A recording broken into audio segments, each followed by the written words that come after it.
It's my great pleasure and honor to introduce Susie Armstrong, who is a Senior Vice President of Engineering for Qualcomm and also the creator of the Thinkabit program. And she flew in from DC last night and is going to be here with us all day, including through the reception at the Stanford Mansion. So I'm sure you'll enjoy what she has to say about how any library of any size can create a partnership with corporations, and she has a lot more to discuss than that, but you can continue the conversation well into the evening with her. So here's Susie from Qualcomm. Thank you, Andy. Thanks, folks. Got to kind of muscle up to the podium here. Thank you very much for inviting me. As Wendy said, my name is Susie Armstrong. I'm a computer scientist by training and by career until about a year and a half ago. I was a part, right out of college, I worked for Xerox, and I wrote the first 10 megabit Ethernet driver and worked on all that early code. And then I had the opportunity to go later to Qualcomm, and I have been at Qualcomm 23 years. So you can do the math. And I led the software group. I'm actually responsible for much of the early data mobile internet code that allows us all to become zombies at the top of the escalator. And then I led the software group, and then the group that commercializes our products into customer phones. So I spent a lot of time in Asia. About a year and a half ago, I joined our government affairs group, and I spent half time at our headquarters in San Diego and half time out in Washington, D.C. And I'm actually not the creator of the Thinkabit Lab. I'm a carpetbagger. The Thinkabit Lab had been in operation about a year, just under a year, and moved into our government affairs group when I moved into the group. So what I'm going to talk about today is a little bit of the history of the Thinkabit Lab, what we think makes it unique. I'm going to only mention the wonderful work that Betty at the Chula Vista Public Library has done in the Innovation Station, because I think that deserves a whole talk in and of itself. And I'm very happy to be here. Also, I'm from Truckee. Does anybody have relatives in Truckee? Okay, there you go. Who knew that a Tahoe, yeah. We were big rivals, right? High school rivals. Okay. So what is the Thinkabit Lab? It's these are all in my own words here. It's a very tangible, hands-on program for STEM exposure. It is not a revolution in education. It's not trying to say that teachers are doing an inadequate job. It is a technology company's interest in community outreach and in workforce training for, right now, for middle school kids. We have a program, and I'll talk more about the one-day program later, but some of the key points is it's really focused to, it's very tangible, it's very hands-on, it's done in you'll see some pictures later, very brightly painted wall, there's glitter everywhere. Once you go into the Thinkabit Lab and you find yourself in some customer meeting out in Korea, you find glitter on your coat and it never comes off. Dry cleaners can't get it off. So what we're trying to do here is demystify STEM, demystify engineering and programming, actually get students to make things, think about making things rather than just consuming them. My husband one time taught an ukulele, he's also a computer scientist, and one time he taught an ukulele class at UCSD. And his comment was, I want students to understand that they can do more than consume music, they can actually make music. And I thought that was a really, really nice way to sort of summarize the maker movement. It's creativity. I think in schools there's, and in after school programs, and there's a lot of kits and there's a lot of great programs actually. a lot of them have a very prescribed outcome. And what we're trying to do is not weed, it's not a competition. We're not trying to weed kids out or students out. We're trying to pull them in and say, look, these are the kinds of, this is the kind of work that, that you might have an interest in and that you can do even though you may think you don't fit that model. It's done in teams. Students work in pairs, and I'll talk a little bit more about that. This is all done in what we call, everything at Qualcomm has a Q, except Thinkabit. I don't know why we didn't call it Q Thinkabit. It just doesn't sound right. But we have this program that we start out with, and it's all of this work is done in the framework of careers, because otherwise it's mostly tinkering, and there's a place for tinkering and there's a place for maker spaces, but we find it very important, both for our charter and for these underserved kids, that it has a framework of careers. So we expose them also to something we call the Qualcomm world of work. What it is not, it's not a competition. It's not a money-making product. We don't make money out of this. We are technology people. We are not educators, and so the program is free for both teachers and kids. I'll say a little bit more about this. Later, you have to get your kids there, your students there, but then from then on, we take care of the costs. And again, it's not any sort of comment on education, which I think I am a product of public school education. I'm a big fan of public school education. Okay, short history here. Thinkabit and Q out. You know what? Since I'm standing at the podium, I need my reading glasses. Please forgive me. There we go. Much better. This is what happens when you work 22 years for Qualcomm and 10 years for Xerox, and so you can do the math. It started as community outreach and workforce development. It actually started in our HR group, and they had done a number of programs with engineers for moving engineers to projects that are better suited for them. They'd done some programs in, turns out when you have kids and you're an engineer, your kids, probably when you're a lawyer or everyone else, your kids always want to know, so what the heck do you do? And so we had some programs internally where we showed kids what their engineering parents did. And we also had some community outreach programs with veterans and a variety of underserved folks. So that turned into, partially with Dr. Irwin Jacobs, whose previous company was called Thinkabit. That's actually the genesis of the Thinkabit name. We had some very forward-looking people in our HR group talk with Irwin and say, hey, what if we put together a maker space, a creativity lab, and encourage, as you all know, STEM, and the number of students going into STEM is a national priority or crisis, however you look at it. And so Thinkabit was born. Thinkabit also was born out of the whole San Diego community. We've worked very closely with the San Diego Workforce Partnership, very closely, as you can see now, with some of the libraries, and very closely with a number of the school districts in San Diego County, the Chula Vista School District, the Vista School District, and San Diego Unified, which I believe is one of the largest school districts in the state. So we put together this program, and we put together a hub facility with brightly painted walls in San Diego, and it had been going for about a year, served thousands of kids, and a number of administrators and teachers. And when I came on board, I looked at it and I said, well, maybe we should see, it's great, but we can only bring in 30 kids at a time, and maybe we should see what we could do to expand the program. We, by the way, is all of 5 people. Now we're 6. So it's actually delightful. I used to lead teams of thousands, and it's actually pretty delightful to work with 5 dedicated people.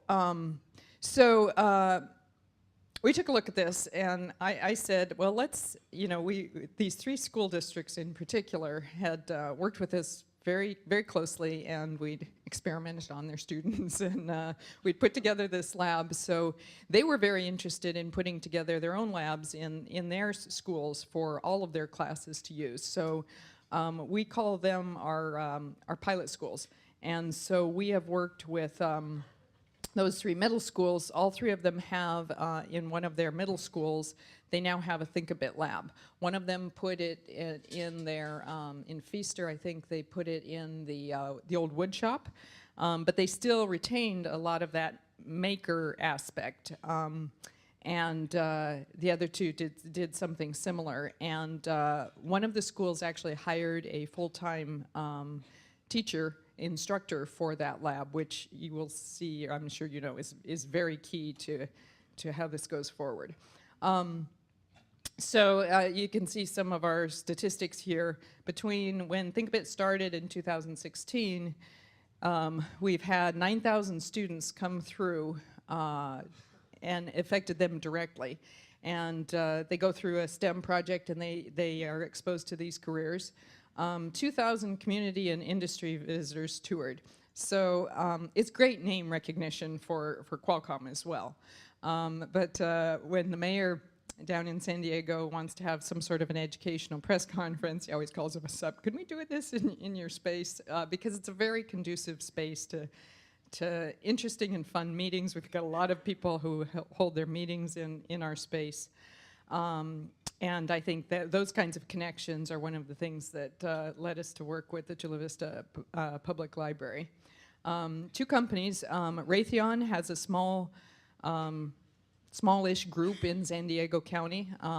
They're nationwide, and they actually put a Thinkabit-inspired link up in a conference room. And it's all run by volunteers, but very, very successful. So you don't have to have a great big fancy space to use some of these concepts.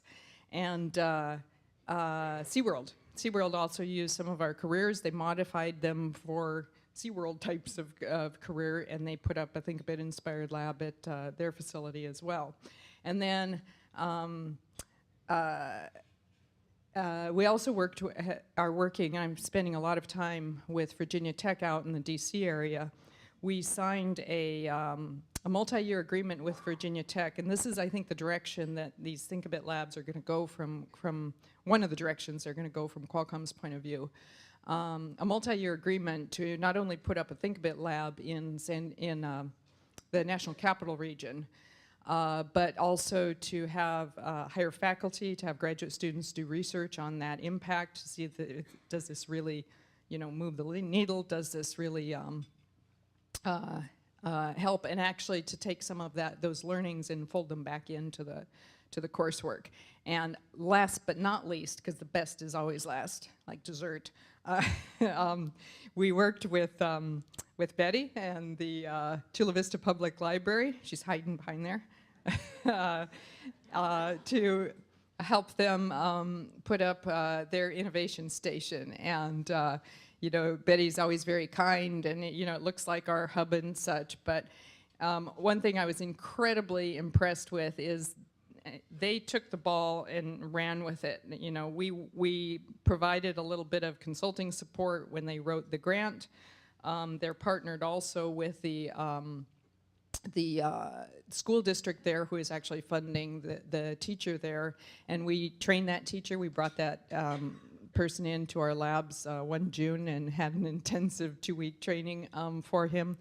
And I think maybe we donated some furniture, but I think it's an incredibly, we're incredibly proud of that relationship, because I think it's an amazing not just a public-private partnership, but it's a partnership between a public company and a public library and a school district. And the 3 of those coming together made this amazing innovation station.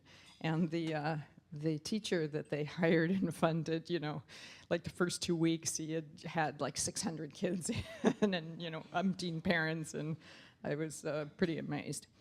So again, I'm very interested, I personally am very interested in seeing what we can do, not only to serve more kids and inspire more people, but see how we could spread the impact, and also not just how we could spread the impact, but how we can take what we learn from that spread and fold it back into the coursework, if you will, or the ideas. Again, we don't make money out of this.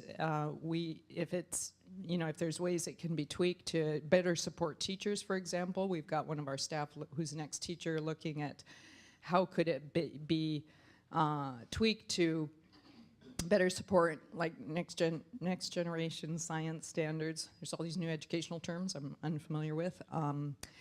Because teachers have a full teaching load, and just like you folks and librarians have a full day job as well, and so we want to make sure that we support the administrators as well.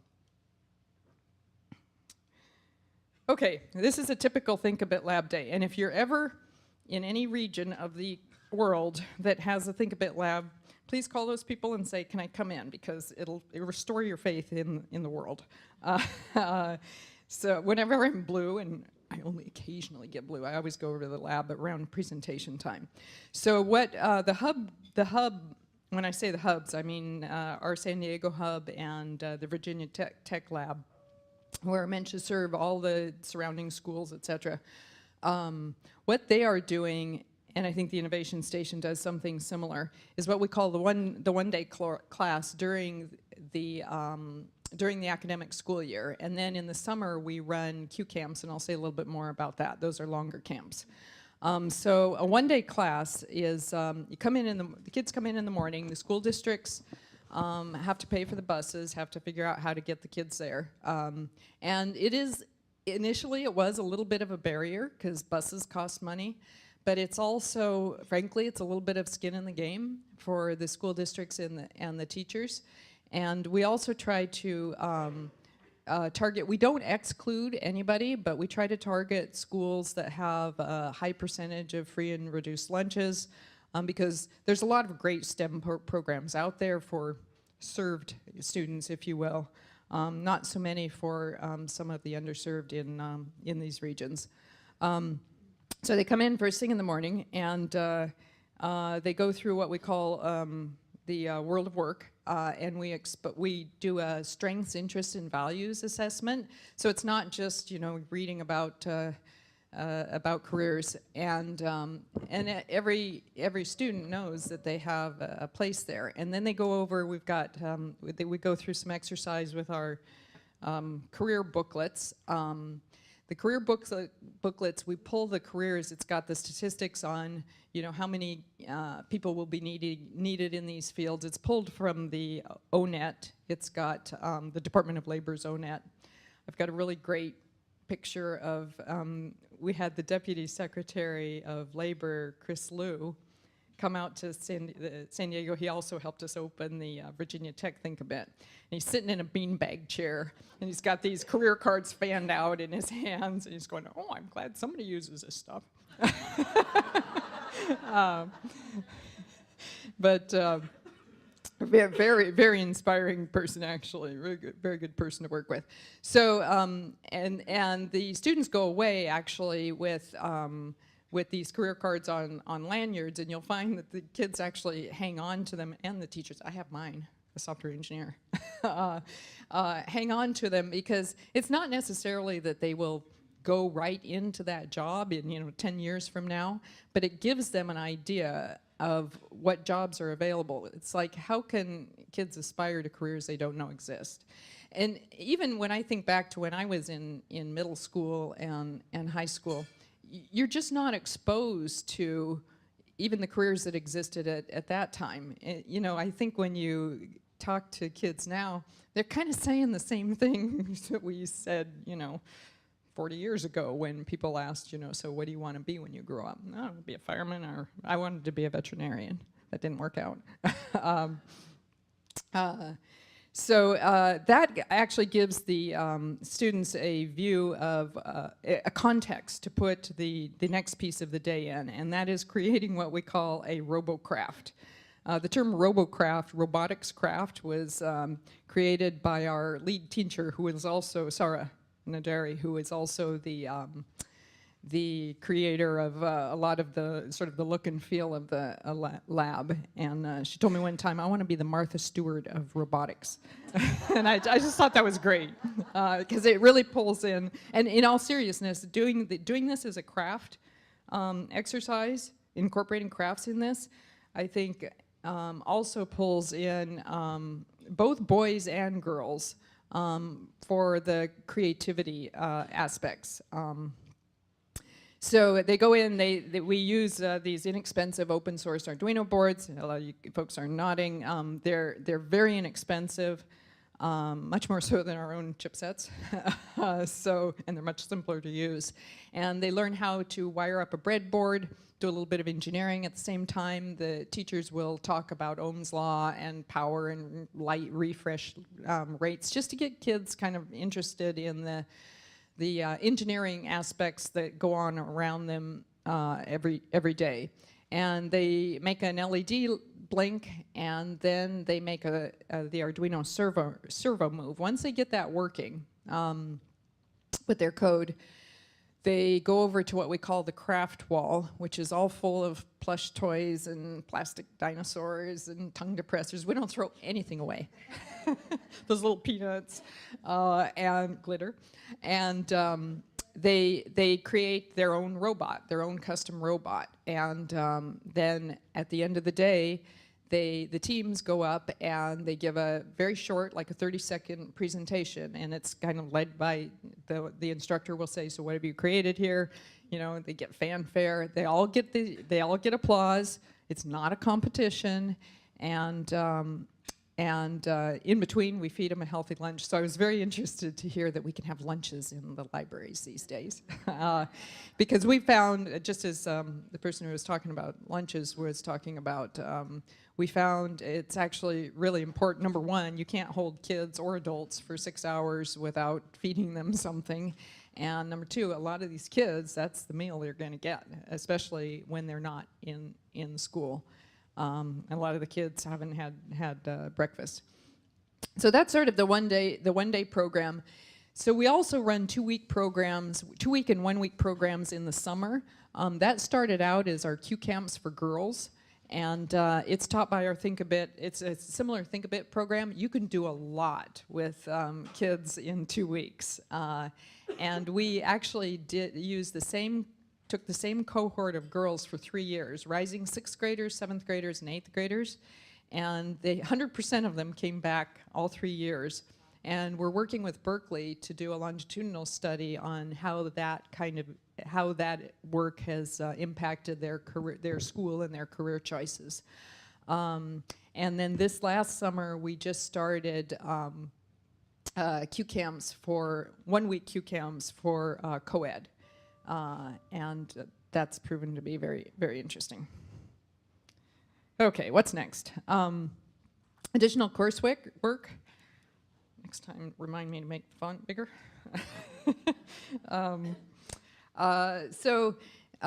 Working with Virginia Tech especially, the director of the lab that they hired out there actually has a field biology background, and then he was a science teacher.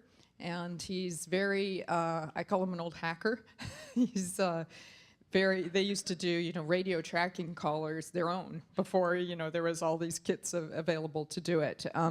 So we are very interested in working with the folks at Virginia Tech in working to show students careers and the types of engineering that will be around in 10 and 12 years. And Qualcomm is very much behind, a lot of the wireless driving and the IoT, the Internet of Things, and smart cities. And so we're looking to put together programs like the RoboCrafting that use sensors and actuators. And so, because what we found is we're technology people, not educators. Actually, 2 of our teachers are educators, but and career development people. But what we found is that the most impactful programs are things that are either, and this is true for me too, either aesthetically pleasing and fun and or useful. And so there's a lot of interest, like with the longer programs, there was, we framed some of them around themes, you know, sustainability and environmental themes, and that those kids get really involved in. We're also interested in expanding the Qualcomm World of Work to other sectors. So the Qualcomm World of Work right now is all the jobs that are available at Qualcomm. And there's, as you can imagine, there's a gazillion different engineering jobs and engineering roles, but there's also, we have a chef on staff, and we have, you know, attorneys, and we have accountants, and I think it's really important that these kids come in and don't think they have to become an engineer. As well as showing people that you can be a computer scientist or an engineer without sitting in a room with a pocket protector. I don't know where that came from, because all my life, and that's 35 years of career, I never sat in a room by myself with a pocket protector. But in fact, I actually usually in a lab with other people trying to figure out why his code didn't work, not yours. We don't tell the kids that. We don't tell them how tough some of these programs are. So we're very interested in working with other sectors, and in fact, at the Innovation Station opening, I got a chance to talk to the Chula Vista fire chief. And I'm very interested in going down and interviewing them and coming up with a set of career cards for what you do in the fire industry, because I'm sure there are many roles there, and many that probably require STEM skills as well, besides, you know, actually holding the hose or climbing the ladder. And I think that's also really good community outreach. Additional locations and venues. We are looking again at 2 other universities, University of Michigan and University of Colorado Boulder, for a couple different reasons. Michigan, in the Detroit area, there's a lot of underserved kids there. It turns out in Boulder there's a fair number of underserved kids as well in the Hispanic community. And in particular, this sort of the sweet spot for the university expansions is when you get interested people from the School of Engineering and from the School of Education. It does not happen without interest from the School of Education. And so my contact in Boulder has a joint appointment in both, and it's very inspiring. And where there are strong workforce alliances, again, the San Diego Workforce Alliance really helped birth us, if you will. And we work with them very, very closely, and community centers. And I argue, especially after this morning, that libraries are community centers. And yes, and I'm going to talk a little bit more about that in a minute. And additional audiences. I personally also have, and professionally, have a strong interest in adults and adult retraining. I think adults, and this is another, I think, deep tie to libraries. I think adults and adult retraining, they are in some ways the most STEM underserved of all of us in terms of exposure. And adults have so much to offer. Again, I was talking to the director of the Virginia Tech Lab, and we're very interested in veterans programs. And I noticed Chula Vista Library has a very good veterans program. And it would be very cool not only to do some STEM exposure and maybe launch those folks onto IT kinds of careers, but what if you could also launch them into STEM teaching careers? Or, you know, because having veterans come in and actually teach, having anybody come in and actually teach something like this is even more inspiring than learning it. I think. So those are the kinds of programs, and again, in conjunction with the Department of Labor, we've been kicking around part of the Smart Cities bill that's going through Congress now is, or will be introduced in Congress now, also contains a section on retraining for adults that are displaced, if you will, by automation. And that's something that we're very interested in seeing. Okay, so how can we play a part in this? Okay, here's my point. Why not Thinkabit Labs at the libraries? libraries have all the essentials. Your community centers, there's already, I believe, libraries around who are building maker spaces, and I heard somebody this morning talk about 3D printers. Libraries are a resource for discovery. So one of my favorite library stories is when in 1993, when we moved to San Diego, I was contacted by a headhunter, and he said, well, I have an interview for you at this company called Qualcomm. I thought, well, what does Qualcomm do? Because I'm from the computer industry up in the Bay Area before it was Silicon Valley. And so there was no, the web was just getting started. There were, Vatican mosaic pictures on it. But Qualcomm nobody had a web page, so I went to the library and I found out what Qualcomm did. And so I said, okay, I'll take the interview. And so here I am. So I think you people are responsible for me being here. But, all joking aside, libraries have both historically and going forward been an incredible resource for discovery. And one of my, crazier ideas is Qualcomm does a lot of work, obviously, with invention and patents and such. And why couldn't we use libraries as a place? If I was going to go figure out how to do something as complex as file for a patent, I'd go to a library. So why couldn't we partner with libraries to, show especially some of these underserved folks who can't go to a Bay Area, Silicon Valley incubator, how you write a patent, how you file for a patent, how you start a company. I have a lot of ideas. And libraries have teachers. And all of this aside, despite the wonderful colors and the robo-crafting and the glitter and such, without teachers, it doesn't happen. Without teachers, a Thinkabit space is just a cute maker space. And I think I'm tremendously fond of the maker movement, and I think there's absolutely a place for going into a space and having unstructured tinkering. But I think if you're going to tie it around careers and you're really going to try to pull in students that would not normally look at these kinds of careers, there has to be structure and there has to be teachers. And I cannot tell you how important it has been for our own programs and our expansion programs to have people there, and they don't have to be credentialed teachers. I'm even getting trained to teach some of these. But to have teachers there who will lead these, be inclusive. It's one of the successes and the reasons I think people are talking about Thinkabit is that it's very tangible, it's very hands-on, and it's driven by teachers. I can't sort of underscore that enough. I just want to say a couple words about the Chula Vista Public Library Innovation Station. And sometime you should ask Betty. She's standing right there. You probably all know her.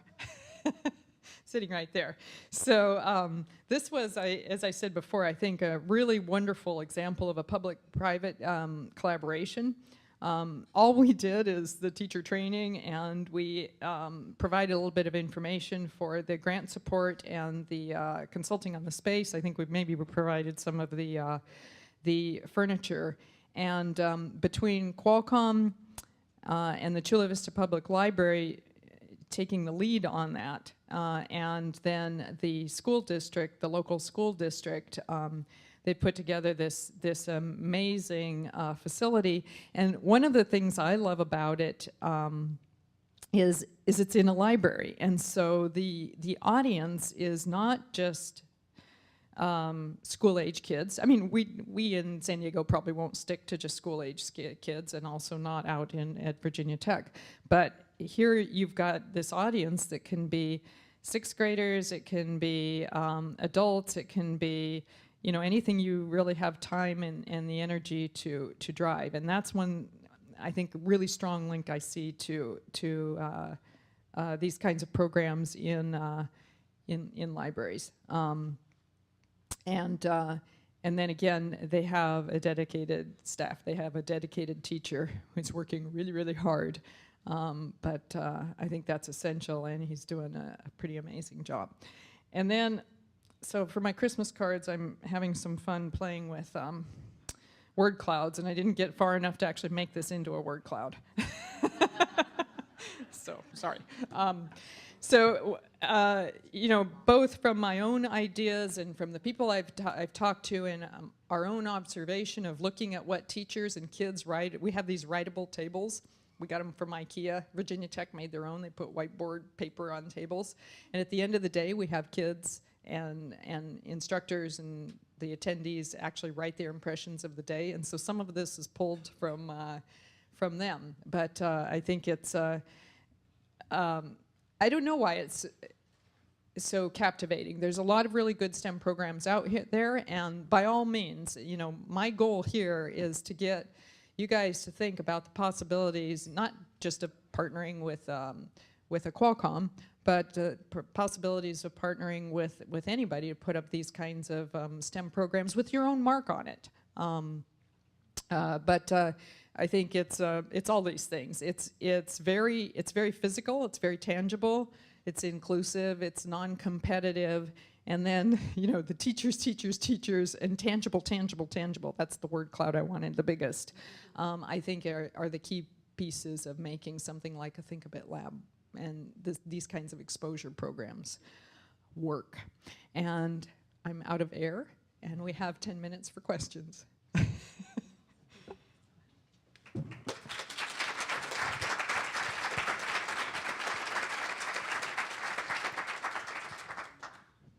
Sorry, I jumped in, jumped in there. And I'm around all day. Well, really inspiring presentation. Thanks, Susie. One of the things that I'm just brainstorming because you got me going on this idea that Qualcomm would spearhead, sort of, as I understand what you were saying, other industries. Suzanne, we can barely hear you in the back. Sorry, that Qualcomm might spearhead other industry, you know, career investigations.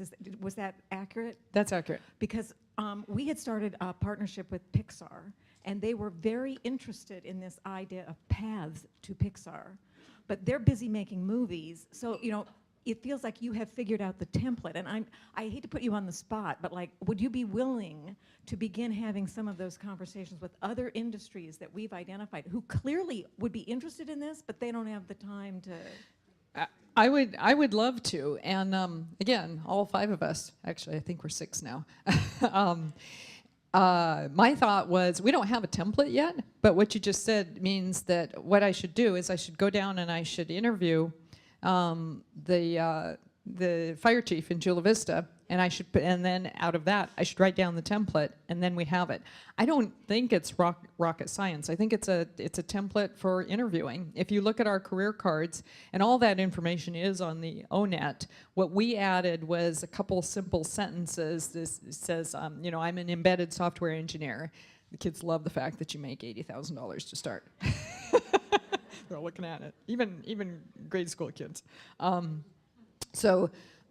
We added a couple simple sentences, which is a great summary at the top, and so I think that's very doable. So hold me to it. I tell people I don't do anything without a deadline.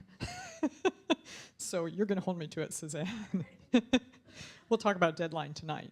But I think that's a really good idea. And again, Qualcomm, you know, we're not in this necessarily to get kids to move from a Pixar career into a Qualcomm career. And Pixar, you know, companies like that use a tremendous amount of STEM skills as well. I want that interviewing job, by the way. That sounds really fun. So the short answer is yes. Okay. Laura Papani, and I'm from a rural county that you're probably very familiar with, which is Nevada County. Kentucky is part of that.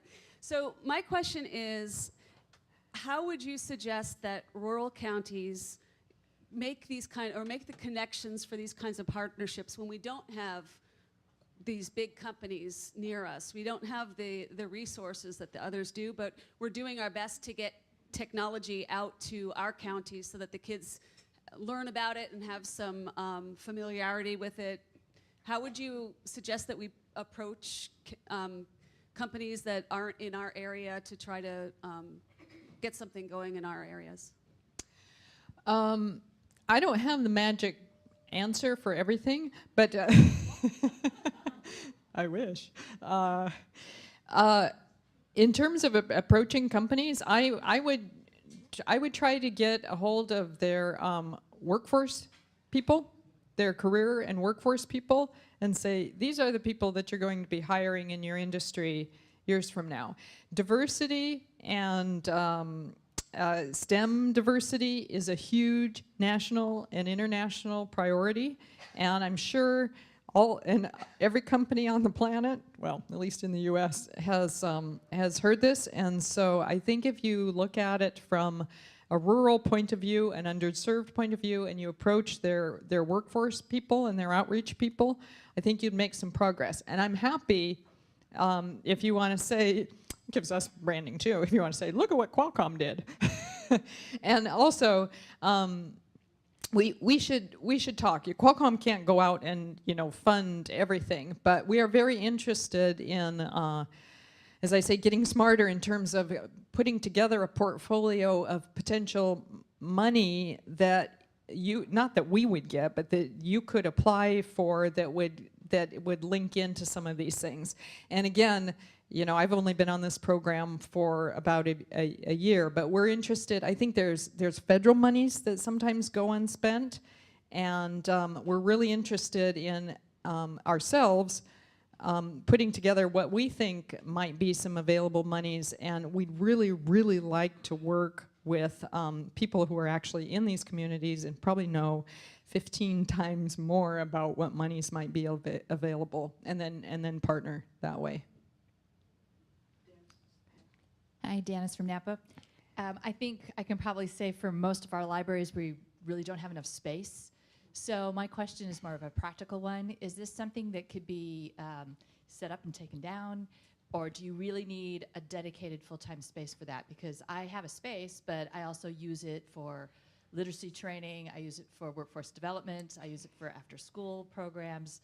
So it would be something that I can't find a spot for 24/7. Raytheon is doing theirs in a conference room. But do they use that room for conferences? And They do. I mean, so you can take it up They and do. put it down? I mean, it's really cool if you have a space and you can put beanbag chairs in it and you can put bright colors in it, because that's so conducive to the creativity. But you absolutely don't have to do it. And I would say if you want to pilot it in a smaller space or in a reusable space, and that's what you have. But if you have a teacher, you can put it together. And in fact, we have what we call the pop-up. We've taken it to maker fairs and such. And we can actually provide you a list of sort of the materials, sort of the minimum pop-up experience that we invested in a backdrop that has our branding and such. But it's really a bunch of plastic boxes with RoboCrafts, and it's a set of Arduino boards, and then it's the programming. We're actually, the coursework that we have developed and that we teach, we're actually, the teachers don't have time to really put it together. We're working with Berkeley to actually package it up. I always say, I never want to say no to anybody. I got a message from this lady in Nigeria who wrote the most compelling message I've ever seen, and she said, is there any way you can help get us started? But someplace out, usually what we do is we fly, we have somebody fly out or drive out and see how we do it in our lab here. And so we are actually packaging up our content too. So you would be a great experiment. We only have time about 5 more minutes, so Rivka had her hand up, and then one more question after that, I think, please.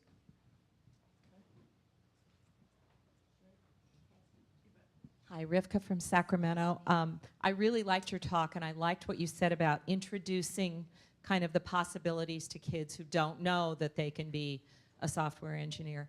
But I'm sitting here thinking, okay, we have scenic, and we're all looking for the right stories to tell the legislators. Some of us are urban, suburban, and rural. Mel, I can compete with you on tiny libraries, 1,700 square feet down in the Delta. And I'm wondering if there's a way to converge A lot of us do programs in a box. A lot of us do a lot of really creative things with STEAM. We put stuff in boxes, set things up. If we could pilot something that demonstrates the power of scenic with our 10 gig connectivity in some locations, the power of virtual education, and the power of libraries. And that actually tells, to me, a really compelling story to the legislators who so reluctantly give us money for these projects. And I don't know. And that's where you come in, because you can do the train the trainer stuff. I'm just wondering if it's not a very well formulated and very articulately spoken idea, but there seems to me to be some convergence there that could really help libraries in California, urban, suburban, and rural. Thank you. Let's exchange cards, because I see a lot of nodding around the room, and this is the kind of thing that we would love to be a part of. And if we got everybody together, or a group of us together, then we can just leverage the heck out of that. There's something ill-formed rattling around my head about gigabit networks. My background is networking. My husband says I only like to make the bits go back and forth. I don't really care what they carry. Maybe that's true. The gigabit networking and the data that libraries are the custodians for and enhance, and there was all of the collection preservation and such. There's a pony in there. I'm sure of it. We already have one last question.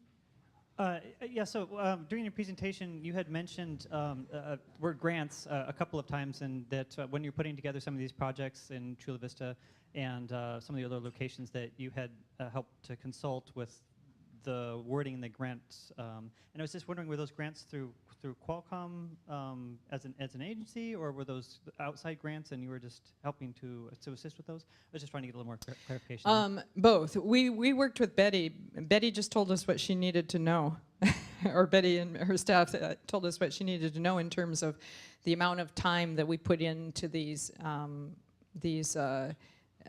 programs, and then she took it from there. So our grant interest in identifying the monies that are out there is very immature right now, but it's something that we're really anxious to work on.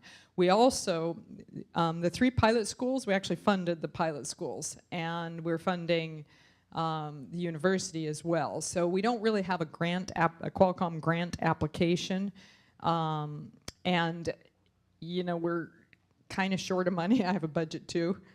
So we don't really have people apply for grants, but we do have people, apply for their interest in, fill out a form of their interest in Thinkabit, and that's what we use to start engaging with various groups.